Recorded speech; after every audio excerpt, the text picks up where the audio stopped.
Puss in Boots. Once upon a time, in a quiet village, there lived a young man who had nothing to his name except a cat. But this was no ordinary cat.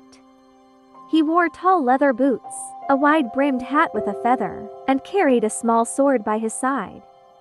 The cat stood proudly on the village fountain as the townspeople watched in awe. "I am no mere cat. He said with a wink. Call me Puss in Boots." The young man, whose father had been a poor miller, sat on a bench, looking worried. What will I do? I have no money, no job, and nowhere to go. But Puss in Boots sat beside him, his tail flicking confidently. "Fear not, my master. Said the cat.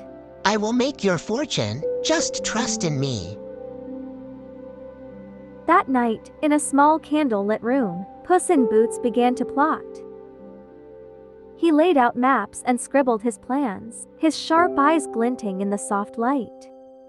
"First, He whispered. I must meet the king. And for that, we need a gift." Early the next morning, Puss in Boots set off down a winding road, his boots kicking up dust as he marched confidently toward the distant castle. Fields of golden wheat swayed in the breeze as the castle's towers gleamed under the bright blue sky. At the grand palace, Puss in Boots knelt before the king, presenting a plump rabbit he had caught. "A gift from my master, the Marquis of Carabas." He announced with a flourish. The king, impressed by the cat's manners and his fine clothes, smiled warmly. What a generous gift! Tell your master I would like to meet him. Days later, Puss in Boots and the miller's son were invited to a lavish banquet. The king spoke highly of the Marquis and invited him to visit his grand estate. The table overflowed with food, and Puss in Boots proudly stood beside the king, knowing his plan was working perfectly. But Puss had another task ahead. He made his way to a dark, eerie castle where a giant, fearsome ogre lived. The orange cat stood confidently, his sword by his side. "I've heard of your power. He said boldly. Is it true you can turn into any creature, even the mightiest beast?"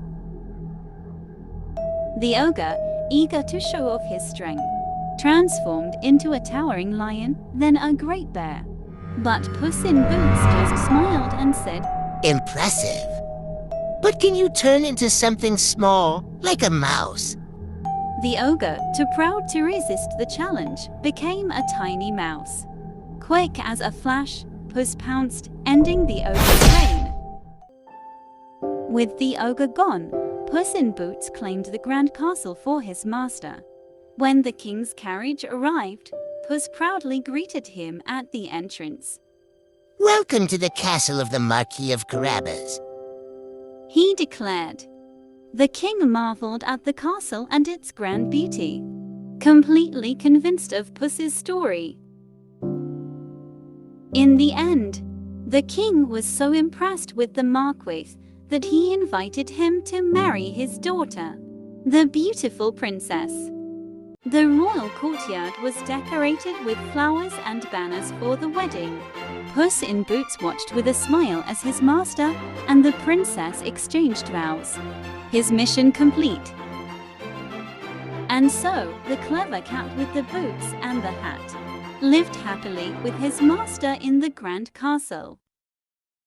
From that day on, no one ever doubted that even the smallest creature could achieve the greatest things. Thank you for watching.